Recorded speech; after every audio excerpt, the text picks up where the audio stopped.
Good morning, my neighbors from New York City. We're finding a way to once again do it with the city skyline background, just like you see right there. The Mets Daily logo is the skyline. Happy 1 year anniversary to Mets Daily. Today is the day we launched 1 year ago today, everybody. Thank you so much for your support of the channel. Later in the program, we will be announcing a special 1 year kind of giveaway, kind of a cool feature that we're going to do this season at Citi Field. So stay tuned to the end of the show for that. But let's get the ball rolling. It is Wednesday, January 7th, 2026. I am your host, Jake Brown, at Jake Brown Live. Smash that thumbs up in this video. Hit that subscribe button. We're over 3,300. Keep it rolling. We're the fastest growing Mets channel out there right now. A lot of other channels doing work, but we're on the move. We're hustling, and we're 1 year in. We launched January 7th, 2025. Now it's January 7th, 2026. Still having trouble getting used to the saying 2026, but it is 2026. Happy New Year. Last time we could say it, first week of the year. Not much Mets news, but some talk is very intriguing. And first off, according to Jim Duquette, former Mets GM, the Mets are reportedly the most aggressive suitors for Kyle Tucker. Now, listen, we've talked about Tucker almost every day the past week. I don't want to overblow it with Tucker, so I want to throw in some Bellinger talk in here as well. Because the Mets are after Bellinger as well. They're not going to end up with both of them, but there's a chance they end up with one. And, I'm curious from you guys. Do you have a preference here? If the Mets land one of them, would you rather Tucker or would you rather Belly? Now, here's the argument for either one. The argument for Tucker is he's a little bit younger. He is a Gold Glove winner. He doesn't provide the same positional flexibility because, he's played mostly only right field. He hasn't played left field in 5 or 6 years. So the question is, do you put him in left that he doesn't play there? Do you put him in right and move Juan Soto already from right to left? So the Mets will have some questions to ask themselves when they sign Tucker, what they want to do position-wise. They could just put him in left. I don't think it's a big deal. But again, he hasn't played there in a year, so he's going to have to work on that in spring training. So that's the question with him. The question with Belly is the inconsistency. There's sometimes he has one great year, like he had a great year with the Yankees in 2025, and the year before not as great. So like we've talked about with Bellinger, it's like 29 and 98 last year, 18 and 78 the year before, 26 and 97 the year before, 19 and 68 the year before, 10 and 36 with some injuries the year before that. So Cody Bellinger just has not been, the most consistent player. Like 2019, the guy won the MVP. He was the rookie of the year in 2017 when he was in his early 20s. He's still somewhat in his prime. When you look at Cody Bellinger, he's 30 years old. He'll be 31 in July. Kyle Tucker is 28. He'll turn 29 actually next week, January 17th. So they're only about a year and a half or so apart. So I don't think the age is like a huge deal. Obviously, Bellinger a little bit more wear and tear, but not much. Tucker got to the league in 2018. Bellinger got to the league in 2017. So one more year. Tucker really, though, the first 2 years he didn't play.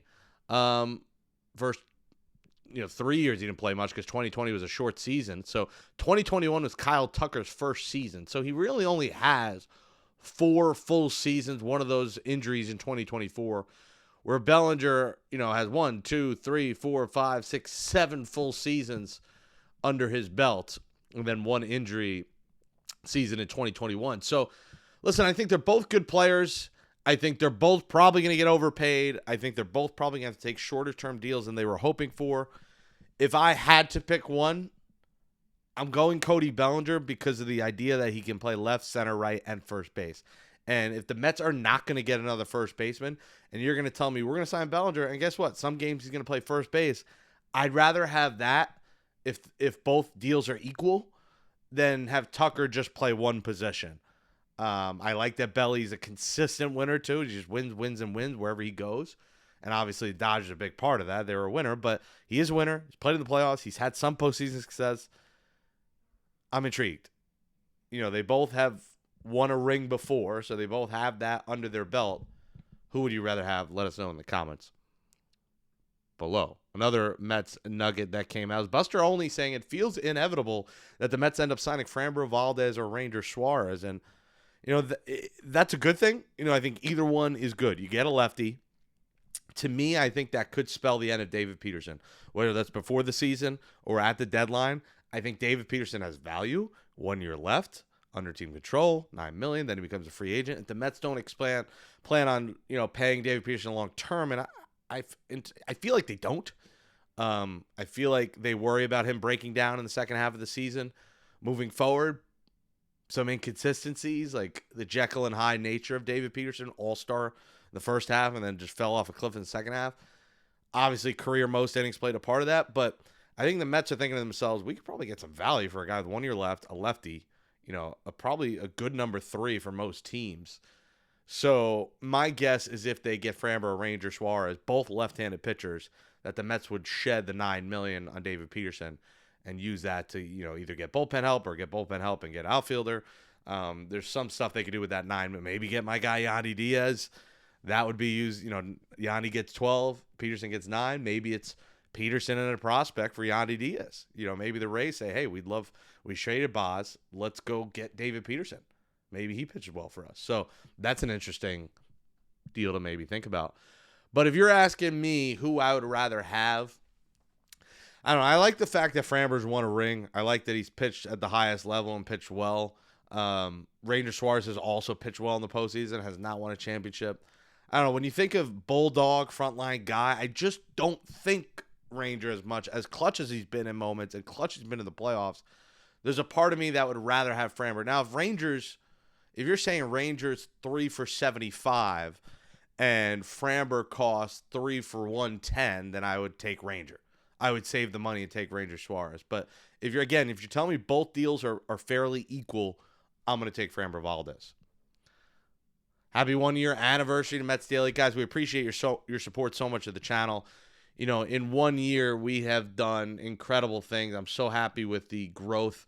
This is a grind. Every day talking about the Mets, there were days, I had mentioned this, struggling, with my mental health down in Jersey, looking for jobs. It was a struggle for me. And every day, I did not want to do this show. I'm going to be honest. I powered through and did it. I'm not, patting myself, calling myself a warrior. It's hosting a Mets show. It's not curing cancer. But, there were days I really had to power through to, think about what I want to talk about. There's days I powered through to just get a show done. There are days, I'll admit, I probably didn't put my best effort because mentally I was not there. So it was a journey for all of us. So we really do appreciate you guys, supported. Obviously, some have subscribed and unsubscribed because they don't like the headlines, which, again, I don't make. Nothing. Again, for now, nothing I can do about. Hopefully, when the season starts, we're going to stop with major updates when the Mets beat the Marlins 7-1 in a game. So, believe me, I don't want to keep that going. But, guys, we appreciate so much. Over the course of the channel, over 3,300 subscribers. As we sit today, we're at 3,338. And lifetime, we have gotten almost 500,000 views. So, thank you so much. That means a lot. Keep watching, keep sharing, keep subscribing, keep smashing that thumbs up. I believe on Spotify, our video is there too. So if you're a Spotify person, I think you can watch and listen to the show on Spotify. And you can also listen to Apple Podcasts. Please, if you do use those platforms, give us a 5-star rating, write a nice review. I promote mostly the YouTube. We'd rather you come to the YouTube. But if you're on the go, you're commuting, and YouTube's a little bit tougher, it is on Apple and Spotify as well. So you can check us out there. For the 1 year anniversary, nothing of the fan art, just something I wanted to do. We're going to do a food review with one lucky commenter on today's show. The best comment, I will read it on tomorrow's show, Thursday, January 8th. Today's best comment on Wednesday, January 7th. We will do a food review at Citi Field with this person. I will obviously pay for your food. We will do a joint review. We'll collaborate on the game. We will collaborate on the food. And we'll do a review together. So, best comment, leave your best. I prefer something, a good combination of good and funny. I think a good, funny one that's going to make me laugh, I'm going to pick as the best. Obviously, nothing like disrespectful, stingy, Stearns, you suck, I'm unsubscribing. Obviously, those aren't going to win. But the best comment on today's show, we will do a joint food review. And listen, if you don't want to be on camera, but you want to just meet and, eat food together, I'll do that as well. So, best comment, you let us know if you want to be in a part of a video on social in a food review, or if you just want to meet, chat baseball, and I'll buy your food and we'll watch a couple innings together. We can do that as well. You can let me know afterwards on that. So leave your comments below. All right, let's read a few comments from yesterday's show from Tuesday, January 6th. By the way, today is also the 5-year anniversary of the Mets acquiring one of the faces of the franchise who's going to be here for a very long time. I know that's going to make some of you mad, and that is Francisco Lindor. January 7th, 2021, the Mets acquire Lindor. And listen, as much as some of you don't like him, you think he's the problem in the clubhouse, Lindor's going to be a part of the Mets winning a World Series championship. I fully believe that. I'm not saying it's going to be 2026, but in the next 6 years he is here, assuming they don't trade him. Francisco Lindor is going to win a ring with Juan Soto with the New York Mets. Believe me, it's going to happen. And I know it doesn't feel like there's a shot of that right now, but the youth is, the future's bright, a lot of great talent, and still plenty of money to spend with an owner that's willing to spend it. So Lindor's going to win a ring in a Mets World Series in a Mets uniform, and it's going to be glorious, and especially for those people who have hated on him and his wife. From Stewart, he says, I would sign up yesterday for a deal that involved moving Sang and Vientos to the Astros for Christian Walker and a reliever. At the very least, it's addition by subtraction. Yeah, I think the Mets would, like I mentioned that on yesterday's show, I think the Mets consider that if, they end up getting a Framber. Like if they get Framber or Suarez, I think Peterson or Senga on the move. I would guess they'd rather move Senga because he's $15 million and he's $15 million next year. So you shed $30 million. Walker's $20 million this year, $20 million next. So would the Astros eat some of that money? I don't think the Mets would trade Senga and Vientos for Walker and a reliever and the Astros eat no money. I don't know if they would do, add on $10 million at a position that they're not in need of. I do think they need a first baseman, but I don't know if they want a $20 million Christian Walker first baseman. But yeah, I would consider that move as well. I haven't looked into Astros relievers, to be honest. I'll look later, but we could discuss tomorrow what reliever might make sense. Rashawn says, no faith in Stearns. He's not trusted. He's turning this team into a bottom feeder. The Marlins and Nationals will be better than this team a very week after. Lindor and Soto, there's nothing interesting about this team. I disagree. From Pete Nieto, I'm wondering why anybody would ever want to deal with this team, considering how classic and psychotic a good portion of the fan base is. The Coens took over a complete mess of an organization on their way to building one of the better organizations from the baseball from the bottom up. These things take time, especially from where this team was when they took over. I don't even know why anybody would want to take over a team like the Mets or play for them, for that matter, with an absolutely psychotic way a lot of these fans act. I always thought we were better than the Yankee fans, but we're most definitely not. It's a great comment, Pete. And listen, I don't think it's a lot, but there is a portion of the Mets fan base that is insufferable. And some people may say that that's me, but I think I'm fairly rational. I give my real honest takes on this team. And some may say the shill thing is funny to me because what am I a shill for? They're not giving me tickets. They're not giving me access. For you, you're a shill for access. What access? I don't request credentials. Have I when I was at the Post? Yeah, of course. But like, I don't request anything. I go there. I know a lot of people there. I have connections. Like I'm no shill. I just tell it how it is. So those comments always make me laugh. There's no access here. I'm chilling. I'd be chilling. But that's a good comment because listen, does a free agent want to come here and know that fans were attacking Lindor's family, his wife, and the owner going off social media? These aren't good things. And fans attack those things when they happen. But the reality is, the reason those people are doing those things is because of those fans that are attacking them. So that needs to change. There needs to be empathy. There needs to be reality from a portion of the fan base who treats people better because it's seen from the outside. And if you want these players to come here and you want stingy Stearns and sleepy Stearns to get these players, you got to stop treating people like crap and stop treating the Coens like crap. Because, if you're crapping all over Steve and his wife, is that going to make him want to invest more? These people are emotional. Steve is an emotional guy. Alex is an emotional woman. We're all emotional. Are they going to want to put together the best team forward if they got people calling them idiots and cheap and stingy? There's the back of their head, they're thinking, we took over this franchise, we put money into it, and this is what we get back?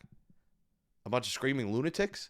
So it's a great point, Pete. People got to be better. That's in the end, people, portion of the fan, and I'm not saying this is everyone, this is not all of you, obviously, but there is a portion of the fan base that is an angry mob right now, and there's no reason to be. Last year's team sucked. The Mets made massive changes for a team with a historic collapse, and let's see what happens next. I think it's just the impatience that nothing's happened yet.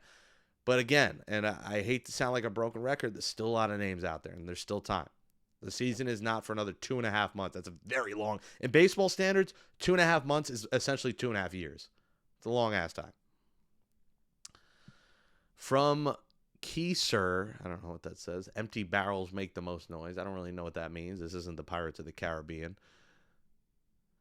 Master of Coin says, Jake, I love your level-headed approach to the team. Stearns hasn't built up the farm system, traded all away for 1 year rental. I'll pass on Freddie, but the Brewers, unless the Brewers practically give him away, builds probably for the long term and supplement with a trade. LFGM. Yeah, I mean, appreciate it. That's a good point, Master Coin. Thanks for the kind words. Yeah, I mean, you don't have a number one team farm system in baseball to trade those for guys with 1 year. You have the number one farm system to play these guys for the next 5 to 15 years. You know, your hope is AJ Ewing in 10 years is maybe a future Hall of Fame for you in the system, stealing 70 bases a year. So you don't just put these guys together and then just ship them out for rentals who might be good, or if they get hurt, you just traded away the future. The Mets are trying to learn from those kind of moves, and those are the kind of moves that past regimes did that failed. Those are Sandy moves. Those are Duquette moves. Those are, in some ways, Steve Phillip moves. The Victor Zambranos of the world. Those are the trades that haunt Mets fans forever. The Javi Baez trade that everyone talks about, trading away PCA. Those are the kind of moves I think David Stearns are trying to avoid to build the long, sustainable winner, and that's what people don't understand. Long, sustainable success. It's not about just year in and year out, good 1 year, bad for 6. It's about making the playoffs 6 straight years, and in one of those 6 years, you win a ring, and you end this 40-year drought. It's the 1 year anniversary of Mets Daily. It's the 40-year anniversary of the last Mets World Series ring. It's insane. 4 decades, New York City. Look at this place. It's heaven. It's the greatest place on earth, and we haven't won in 40 years, so that needs to change. We'll close on that note, everybody. I got to head out, but thank you so much for your support. Again, best comment on today's show. We are doing a food review with you at Citi Field this year. Maybe we'll get you a drink. Maybe we'll throw a drink in there. We'll say a Diet Coke. We'll say a water or soda. Let's keep it, friendly to people who are not, of drinking, 18 and up, of not of drinking age. So we'll give you a soda or a water, and we'll do a food review. Thank you so much for watching. Smash that thumbs up. Keep on commenting. Thank you for your support over this 1 year anniversary. On to what? Year 2 begins now. Thanks for watching Mets Daily. We'll talk to you tomorrow.